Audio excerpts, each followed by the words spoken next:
Good morning, बच्चों. Today we have to discuss about some properties of quadrilateral. आज हम चतुर्भुज के संबंध में और उसके गुणों के संबंध में संक्षेप में चर्चा करेंगे. चतुर्भुज होता क्या है? A figure formed by joining four points in an order is called a quadrilateral. यानी हम किन्हीं चार बिंदुओं को एक क्रम से जोड़ देते हैं तो इनसे बनने वाली बंद आकृति चतुर्भुज कहलाती है. इसमें जो पार्ट्स होते हैं उसमें देखिए, इसमें चार वर्टिसेस यानी शीर्ष होते हैं, A B C D.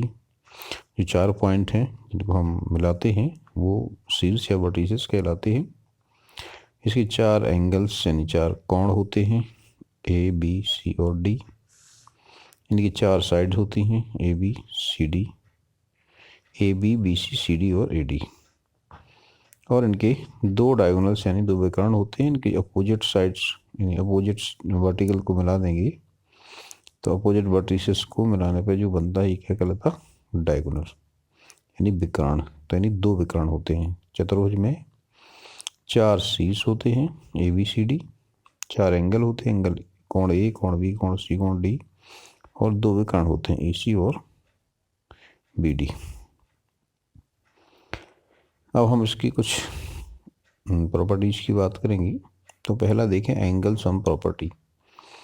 Some of angle of a quadrilateral is 360 degree. यानी यहाँ पे जो चार अंतः कोण हैं किसी चतुर्भुज के उनका योग होता है 360 डिग्री. इसको प्रूव करने के लिए क्या कर सकते हैं आप? किसी भी क्वाड्रिलेटर यानी चतुर्भुज को लें तो उसमें दो त्रिभुज बन जाते हैं. इन अ quadrilateral we make two triangles or the sum of angles of a triangle is 180 and sum of angles of a other triangle is also 180. So the total of both is 360 degree.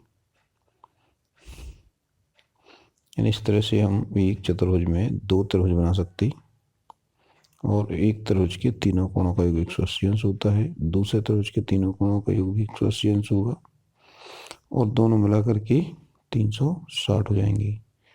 इस तरह से ये चारों कोणों का योग 360 अंश होता है. हम एक महत्वपूर्ण गुण की बात यहाँ करने जा रहे हैं. कोई भी देखिए, कोई भी बहुभुज हम ले लें यानी कोई भी पॉलीगन ले लें तो उसमें हम एक फॉर्मूला जनरलाइज कर सकते हैं. जैसे हमने 3 साइड्स वाला पॉलीगन लिया यानी वो एक ट्राइंगल है तो इसके एंगल्स का टोटल हुआ 180. यानी तीन जो भुजाओं वाला क्षेत्र है त्रिभुज उसकी कोणों का योग कितना होगा? 180 अंश. चार भुजाओं वाली क्षेत्र का कितना होगा? 2 गुणा 180 कितना होगा? चार भुजा वाले का 2 गुणा 180. तीन साइड हैं तो ये 180 है, चार साइड्स हैं तो 2 गुणा 180. क्यों हुआ? क्योंकि इसमें हम दो ट्राइंगल बनते हैं.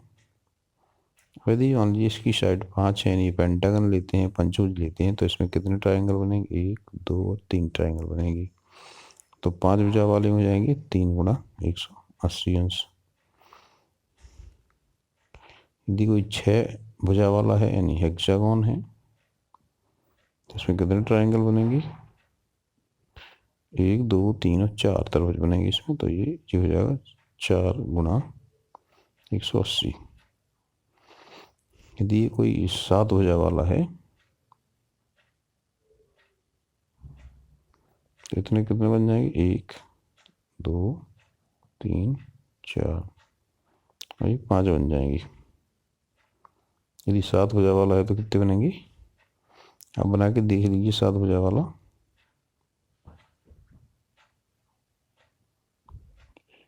3 4 5 6 7। देखिए इसमें कितने जाएंगे, 1 2 3 4 5, 1 2 3 4 5, तो 7 भुजा वाले बन जाएंगे कितने, 5। तो यहाँ हम देखते हैं कि क्रमशः भुजा में से 2 कम कर लो उतने गुणा 180 हो रहा है। जैसे 3 में से 2 कम किया तो ये 2 गुणे 180 हो गया।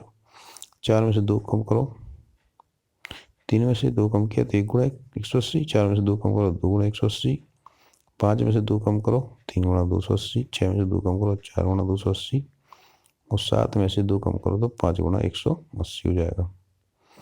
इस तरह से ये एक इसको जनरलाइज यानी व्यापक सूत्र बनाया जा सकता है। यानी प्रत्येक पॉलीगन यानी वो कोई बहुभुज है उसके अंतः कोणों का योग कितना होता है, n-2 इंटू 180 डिग्री। यहाँ पे n क्या है, भुजाओं की संख्या है। n बराबर भुजा की संख्या, कितनी भुजाएं हैं। यदि हम n क्या मान, भुजा की संख्या में n का मान यहाँ रख दें तो हमें उसके अंतः कोणों का योग निकल जाता है। मान लीजिए हम यहाँ पे कोई 10 भुजा वाला बहुभुज है तो इसमें अंतः कोणों का योग कितना होगा, 10 ऋण 2 गुणा 180, और 10 में से 2 चले आएंगे तो कितने हो जाएंगे, 8, 8 गुणा 180 बराबर 18 यदि हम इनमें से किसी होमोपॉलीगन की बात करें यानी समबहुभुज की बात करें तो उसके प्रत्येक अंतः कोण का मान भी हम निकाल सकते हैं। समबहुभुज के प्रत्येक अंतः कोण का मान कितना होगा, n ऋण 2 गुणे 180 बटे n। इस फॉर्मूले से आप ये निकाल सकते हो किसी समबहुभुज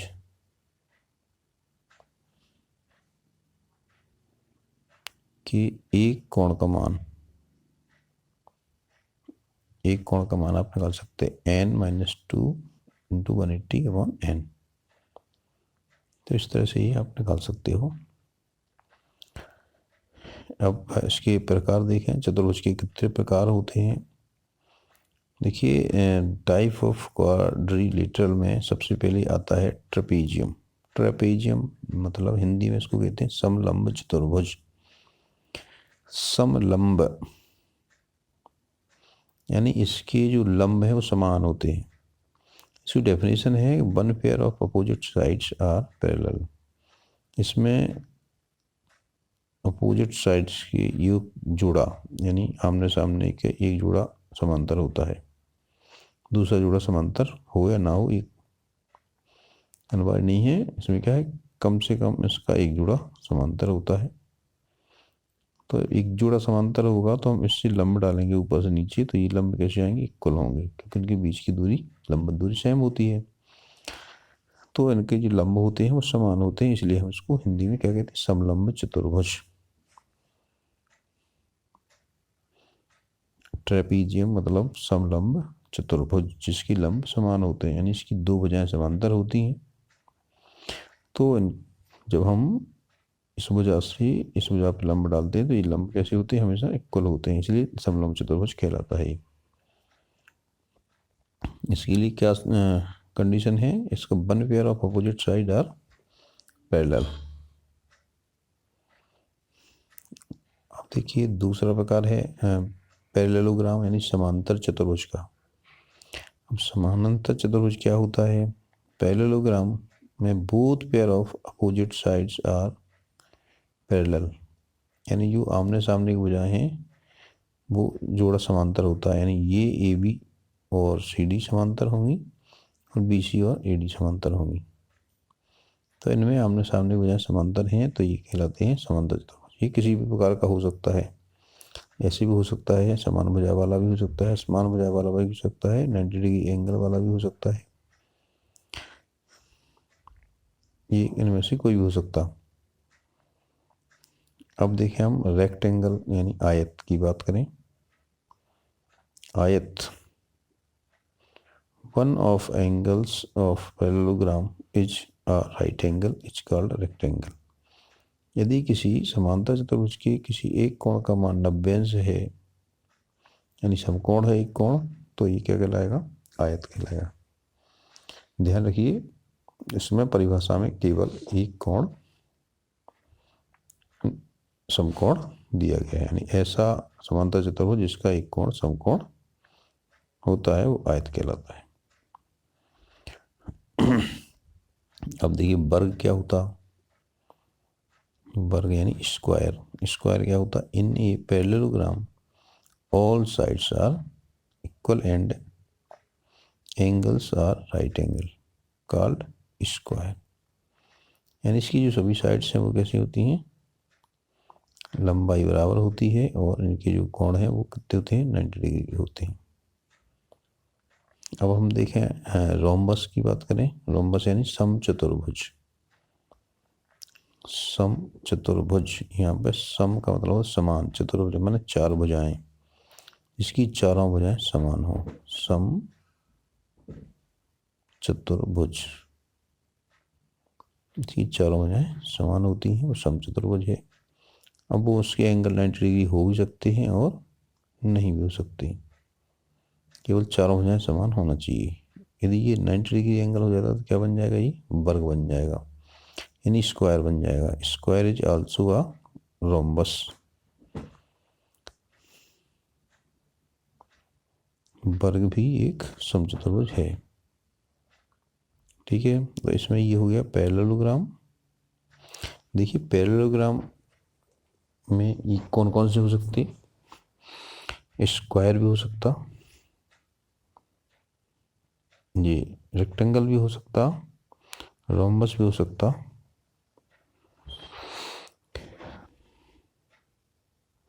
ये सभी के सभी क्या आएंगे? पैरेललोग्राम के अंतर्गत आएंगे। यानी इसकी जो साइड्स हैं, इक्वल साइड्स हैं, यदि एंगल 90 डिग्री है तब भी ये आपको पैरेललोग्राम में ही आएगा, ये भी पैरेललोग्राम में आएगा। यानी ये पैरेललोग्राम के टाइप हैं। यदि इक्वल साइड्स हों तो पैरेललोग्राम को हम क्या कह सकते? दो हो सकते पैरेललोग्राम। इक्वल साइड की पैरेललोग्राम दो प्रकार से हो सकते, एक तो स्क्वायर हो सकता, दूसरा क्या होगा? रोम्बस। तो रोम्बस भी स्क्वायर होता है। तो यदि 90 डिग्री के एंगल है तो स्क्वायर है, नहीं तो वो पैरेलल है, रोम्बस है। इसी तरह से रेक्टेंगल है। यदि रेक्टेंगल में जो चारों साइड हैं, यानी आयत की जो चारों भुजाएं बराबर हैं, तो वो वर्ग है। एक और प्रकार आता है काइट, यानी पतंग। इसमें two pairs of adjacent sides are equal is called a kite. It is not a parallelogram. इसमें दो आसन्न भुजाएं, लगी हुई भुजाएं हैं, वो बराबर होते हैं, जैसे ए बी, और ये है ए डी और सी डी, ये दोनों इक्वल हैं, और ए बी और बी सी इक्वल हैं। तो ये आसन्न भुजाएं समान हैं, किंतु ये जरूर नहीं समान हो, ये अलग अलग दिख सकती हैं। आसन्न भुजाएं समान होती हैं तब ये क्या कहलाता? पतंग या काइट कहलाती। देखिए ये ध्यान रखना, दो जोड़े समान होते हैं, एक ये इसके समान होगा, ये इसके समान होगा, इसको क्या कहेंगे? काइट कहेंगे। यहाँ ए डी बराबर सी डी है और ए बी बराबर बी सी है। तो इस तरह ये प्रकार हुए। अब हम देखते area of rectangle is more और equal to area of parallelogram. यानी जो पैरेललोग्राम है उसकी जो साइड्स हैं यदि इक्वल हैं रेक्टेंगल से, तो रेक्टेंगल का एरिया इससे कम नहीं हो सकता। यानी किसी पैरेललोग्राम में रेक्टेंगल का एरिया सबसे बड़ा होता है। यहाँ पे देखिए इसमें क्या होगा, इसका जो क्षेत्रफल होता है क्या होता है? लंबाई गुणे चौड़ाई होता है यहाँ पे। यहाँ पे क्या हो जाएगा? नहीं, 1/2 आधार गुणे ऊंचाई। तो ऐसे में क्या होता? इसकी ऊंचाई कम हो जाती है, इसलिए इसका क्षेत्रफल भी कम हो जाएगा। अब हम समांतर चतुर्भुज यानी पैरेललोग्राम की कुछ प्रॉपर्टीज की बात करेंगे। तो ये पहली प्रॉपर्टी है इसमें थ्योरम 8.1।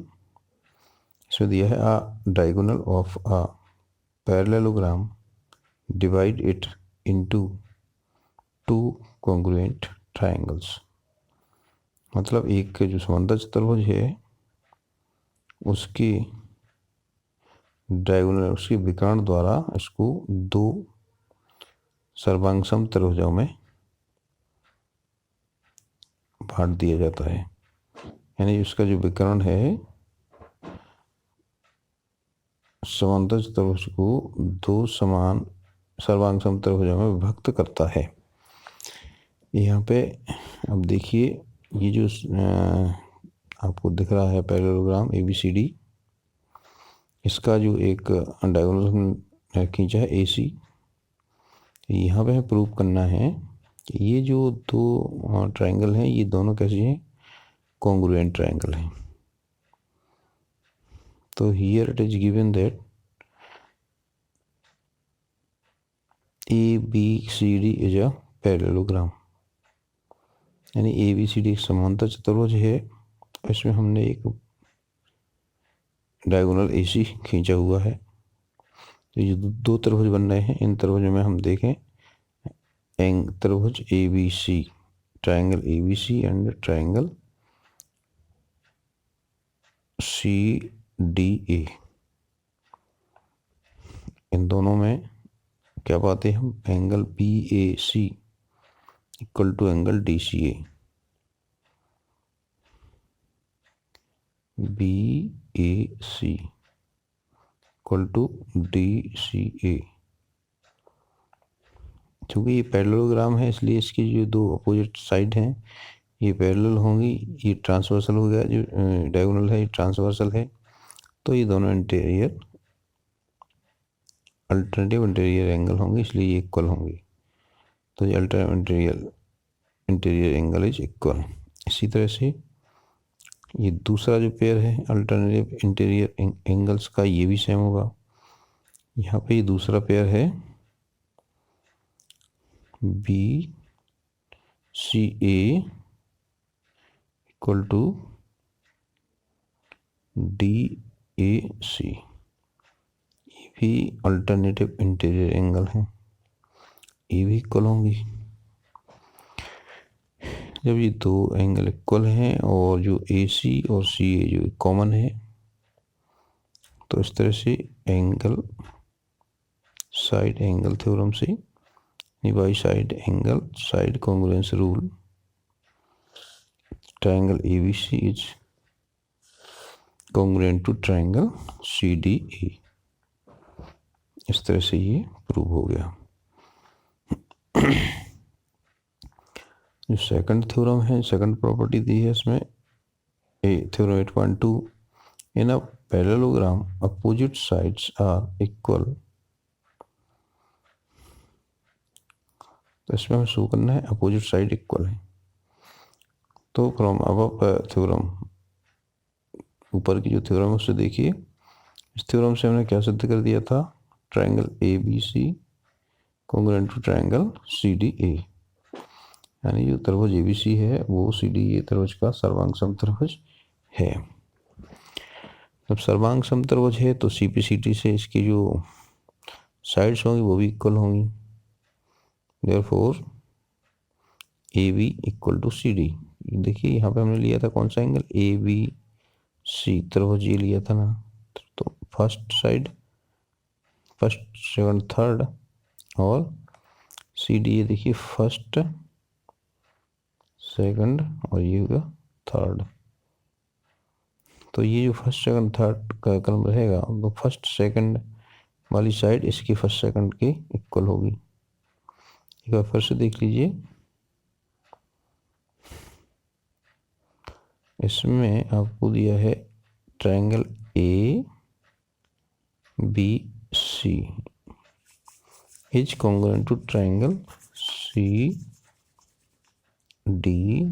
और A। अब देखिए फर्स्ट, अब कॉन्ग्रुएंट देखिए 1 2 का कॉन्ग्रुएंट कौन सा होगा, 1 2 ही होगा ना। तो ए बी का कॉन्ग्रुएंट है सी डी, तो इसकी इक्वल होगी। 2 3 का कॉन्ग्रुएंट 2 3 होगा, मतलब बी सी का कॉन्ग्रुएंट हो गया डी ए। इस तरह से दो भुजाएं इक्वल हो गई।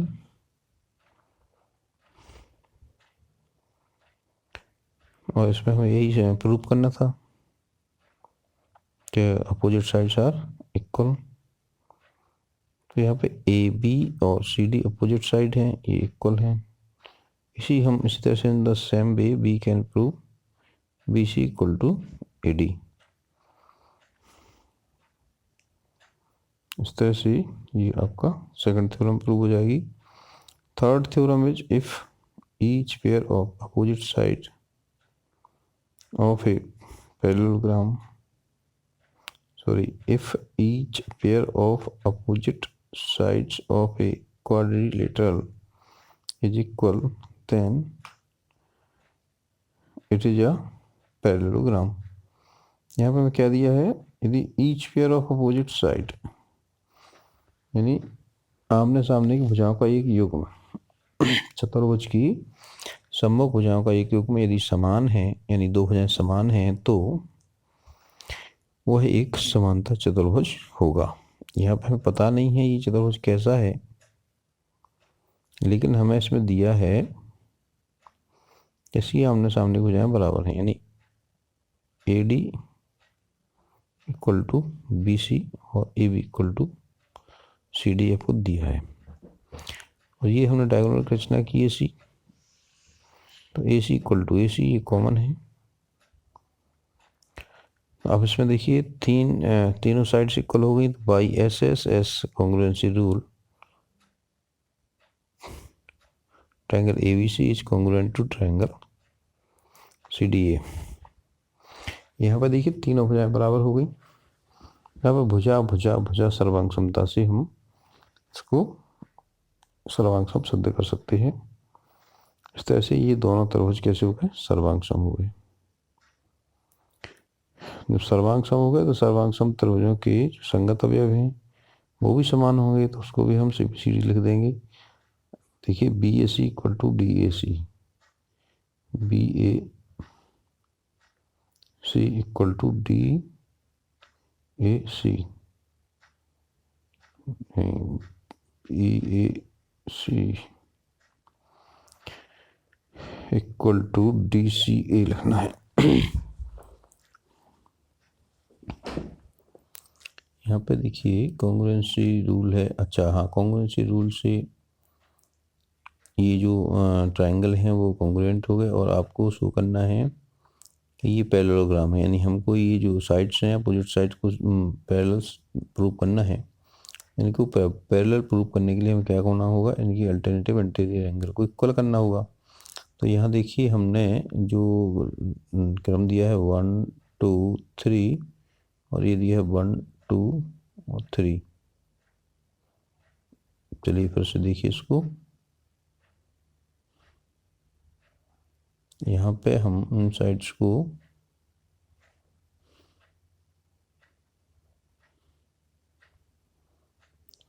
इक्वल शो करते हैं। हमको दिखाना है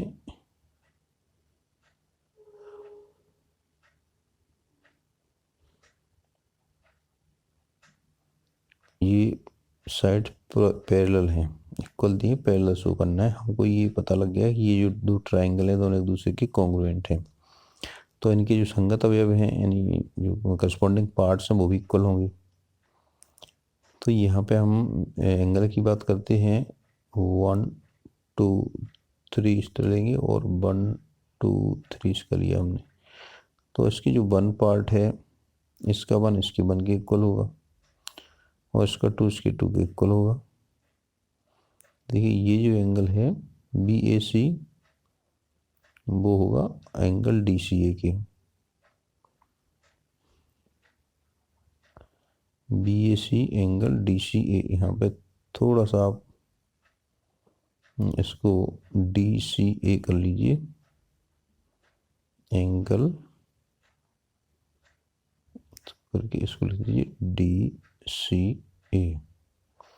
कोई भी आप अल्टरनेटिव इंटीरियर एंगल ले सकते हैं। इसमें ज़रूरी नहीं है कि आप इनको ही लें, आप इनको भी ले सकते हैं।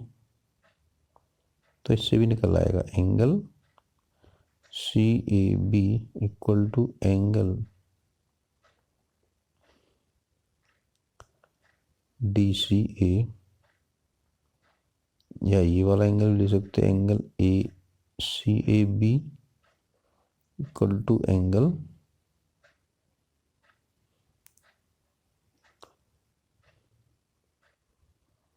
ACD। इस तरह से आप कोई भी एंगल को, कोई भी interior alternative interior angle equal ले सकते हैं और इस तरह से इसको हम प्रूव कर सकते हैं। तो आप इनमें कोई सी भी ले लीजिए, या तो इस दोनों को ले लीजिए या फिर इन दोनों को ले लीजिए, इस तरह से आ जाएगा। यहाँ पर देख लेना BAC इक्वल टू ये DAC नहीं है, बस इसको बस सुधार लेना। यदि हम यहाँ BAC लेते हैं तो हमें ए वाला लेना पड़ेगा DCA।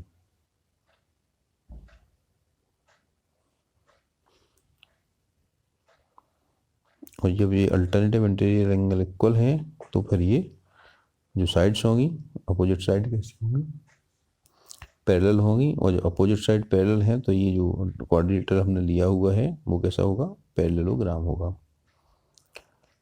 थ्योरम 8.4 को देखिए, in parallelogram opposite angle are equal. इसमें हमें ये बताना है कि इनके अपोजिट एंगल कैसे होते हैं, इक्वल होते हैं। तो पैरेललोग्राम है इसलिए ये जो साइड्स हैं ये एक दूसरे पैरेलल होंगी, यानी AD parallel to BC and AB parallel to CD। तो इसमें आपको ये जो पैरेलल लाइंस दी हैं, मान लीजिए AD और BC दी है तो ये ट्रांसवर्सल हो जाएगी AB। और ट्रांसवर्सल में कि एक साइड के जो इंटीरियर एंगल है इनका टोटल कितना होता है, 180 होता है। Interior angle of one side of transversal is 180 total हो जाएगा इसका। और A+D इसका भी टोटल 180 हो जाएगा। इसको देखिए हो गया। इक्वेशन 1 और इक्वेशन 2 लें तो देखिए ए से ये कैंसिल हो जाएगा, 180 से 180 कैंसिल हो जाएगा, तो ये क्या हो जाएगा B इक्वल टू D। तो यहाँ पे एंगल हो जाएगा B इक्वल टू D। तो B और D इक्वल हो जाएंगे दोनों एंगल। और जब B और D इक्वल हैं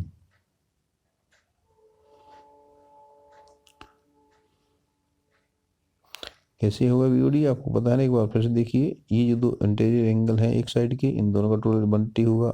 ये दो एक साइड के इंटीरियर एंगल दोनों का 180 होगा। और ये दोनों में कॉमन है 180 भी दोनों में कॉमन है।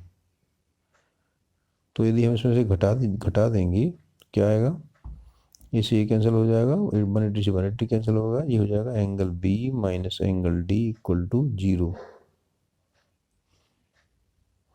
तो हो जाएगा angle B equal to angle D। तो B और D दोनों एंगल इक्वल हो जाएंगे। इसी तरह से जिस प्रकार से हमने B और D को इक्वल सिद्ध किया, वैसे हम A और C को भी इक्वल प्रूव कर सकते हैं। इसमें भी वो आप हम 180 वाला लगा सकते हैं, उससे भी आ जाएगा। देखिए नेक्स्ट थ्योरम है 8.5। If in quadrilateral each pair of opposite angle is equal then it is a parallelogram. यहाँ पे हमें एक चतुर्भुज दिया है और इसकी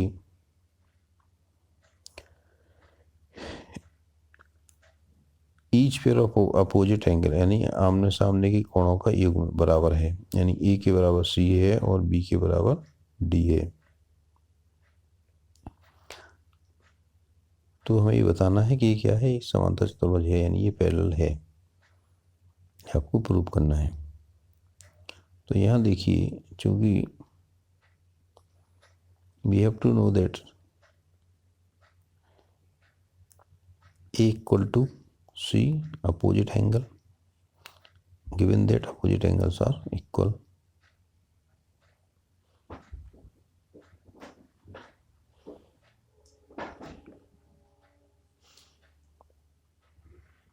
and B equal to D, ये भी आपको दिया है, ये दोनों बराबर दी है। अब इन दोनों को टोटल कर दें, इक्वेशन 1 और इक्वेशन 2 इसको मान लीजिए, इक्वेशन 3 मान लीजिए, तो इन दोनों को जोड़ देंगे तो a प्लस बी हो जाएगा equal to C plus D. और चूँकि a प्लस डी और सी प्लस डी इन चारों का योग होता है कितना, इनका टोटल है 360 डिग्री। तो चूँकि ये दोनों सेम हैं, a प्लस बी और सी प्लस डी दोनों बराबर हैं, तो हम इन दोनों में से कोई एक लिख सकते हैं। तो हमने मान लीजिए यहाँ पे a प्लस बी लिख दिया, a प्लस बी की वैल्यू कितनी होगी 180। जब इसकी 180 है तो चारों की इसके बराबर सी प्लस डी भी है, तो इसकी 180 होगी। और जब a प्लस बी 180 है तो ये दो मान लीजिए समांतर रेखा ये तरह रेखा काट रही है, तो इसकी एक और के अंतर कोणों का योग यदि 180 अंश है तो ये रेखाएं कैसी होंगी, पैरेलल होंगी। इसे हम कह सकते हैं AD parallel to BC and same way AC parallel to AB parallel to CD। हम इस तरह से इसको भी सिद्ध कर सकते हैं कि AB और CD दोनों पैरेलल हैं। इसके लिए क्या करना पड़ेगा आपको, इसको पैरेलल सिद्ध करने के लिए हमें क्या करना होगा, इनकी जो टोटल है a प्लस डी को या b प्लस सी के टोटल को 180 लिख देना है, और उससे हम निकाल सकते हैं निष्कर्ष कि ये एक दूसरे के पैरेलल हैं, और ये पैरेलल हैं तो ये पैरेललोग्राम होगा। 8.6 प्रॉपर्टी में दिया है the diagonals of a parallelogram bisect each other. यहाँ पे दिया है कि जो डायगोनल्स हैं वो एक दूसरे को समद्विभाजित करते हैं, यानी जो विकर्ण हैं समांतर चतुर्भुज के विकर्ण एक दूसरे को समद्विभाजित करते हैं। यहाँ पे एक आपका पैरेललोग्राम है ABCD, यहाँ पे दो डायगोनल हैं।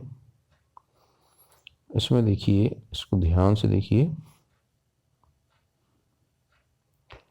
AB और CD ये पैरेललोग्राम की अपोजिट साइड हैं, और अपोजिट साइड होती हैं वो कैसी होती हैं, इक्वल होती हैं। अभी कोण देखिए OAB बराबर OCD, क्यों है ये, क्योंकि ये पैरेललोग्राम है, ABCD पैरेलल हैं और AC इसको ट्रांसवर्सल लाइन काट रही है, तो जितना कोण यहाँ बनेगा उतने कोण यहाँ बनेगा।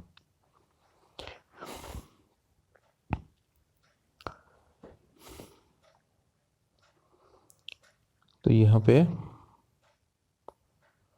इक्वल हो गया OAB इक्वल टू OCD, और दूसरा OBA, ये वाला OBA इक्वल टू CD और ODC। ये भी दोनों एंगल अल्टरनेटिव इंटीरियर एंगल है, इसलिए ये भी इक्वल होंगे। अब तीसरा कोण है OBA बराबर ODC, OBA बराबर ODC, तो ये भी हमने प्रूव कर दिया।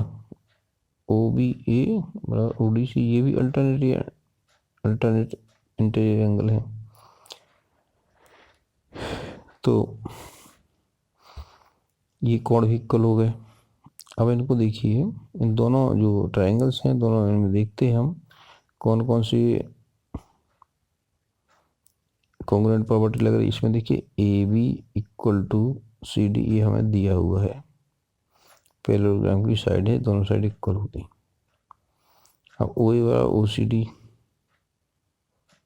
OAB ये कौन हो गया बराबर OCD ये कौन हो गया, एक अंतर कौन हो गए, क्योंकि ये पैरेललोग्राम है, ये दो भुजाएं समांतर हैं, एक अंतर कोण बराबर होंगे। दूसरा OBA बराबर ODC, OBA ये और ODC ये कोण दोनों बराबर हो गए। अब हम देखते हैं कि ये दो कोण यानी एंगल साइड एंगल और उसके बीच की भुजा एंगल साइड एंगल, तो angle side angle congruency rule से हम ये कह सकते हैं कि triangle A O B is congruent to triangle C O D, यानी ये दोनों जो त्रिभुज हैं वो कैसी हैं, सर्वांग सम हैं, और जो सर्वांग सम त्रिभुज हैं तो उनकी सारी भुजाएं भी बराबर होंगी, यानी उसकी संगत भुजाएं बराबर होंगी, यानी सी पी सी डी लगाएंगे यहाँ पे, congruent part of corresponding part of congruent triangle are equal. तो यहाँ पे देखिए आपको यहाँ पे करस्पॉन्डिंग पार्ट देखना है कि ए 2 और 3, 1 2 और 3, तो यहाँ देखिए करस्पॉन्डिंग साइड आपको इनकी देखना है, क्योंकि ये जो अपन को दिए हैं ट्रायंगल जो हमने कॉन्ग्रुएंट प्रूव किए हैं ए ओ बी और सी ओ डी, कौन कौन सी, ए ओ बी और सी ओ डी। तो देखिए 1 2 है इधर, इसका ये है 1 2 1 2 टी वो है और ये है सी ओ, तो एक हो जाएगा ए ओ और सी ओ, तो ये क्या हो गया, इसको डिवाइड हो गया दो भागों में क्योंकि दोनों भाग बराबर हैं।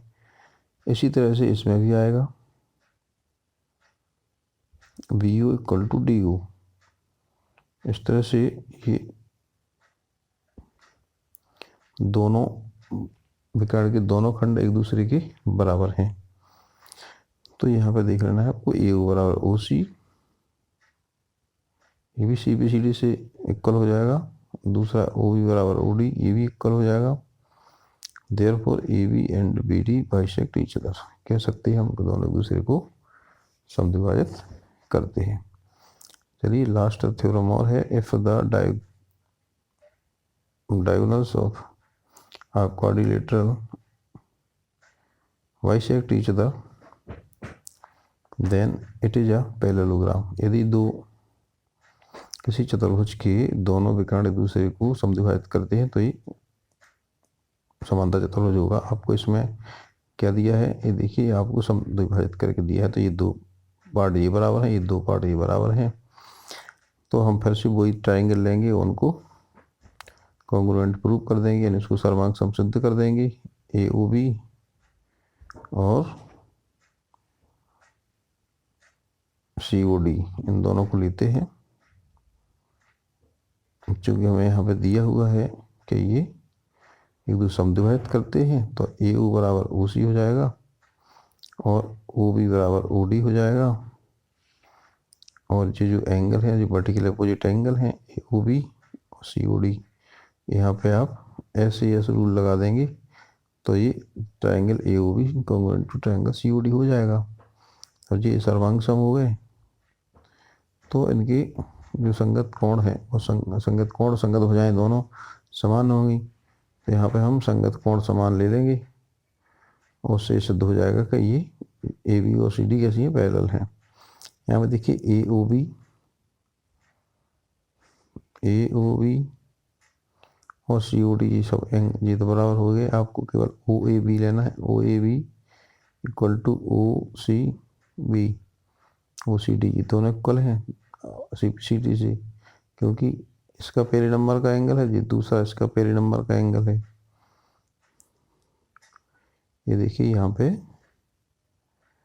जब हम इनके करस्पॉन्डिंग पार्ट की पहचान करते हैं तो इसको क्या लिखेंगे 1 2 3, इसको लिखेंगे 1 2 और 3, तो एंगल 1 इक्वल टू एंगल 1। देखिए ये क्या है, ये जो अल्टरनेटिव इंटीरियर एंगल है, तो ये जो लाइंस है ये दोनों लाइंस कैसी होंगी, पैरेलल होंगी। इस तरह से जब ये ओ ए बी और ओ सी डी इक्वल हैं, तो ये जो अल्टरनेटिव इंटरनल एंगल हैं, तो ये जो लाइंस हैं ए बी और सी डी ये दोनों कैसे होंगे, पैरेलल होंगे, यानी ये दो साइड हैं पैरेलल होंगी, और जब दो साइड पैरेलल हैं तो ABCD क्या होगा, एक पैरेललोग्राम होगा। इस तरह से ये कुछ प्रॉपर्टीज हैं, बाकी अगले भाग में देखेंगे।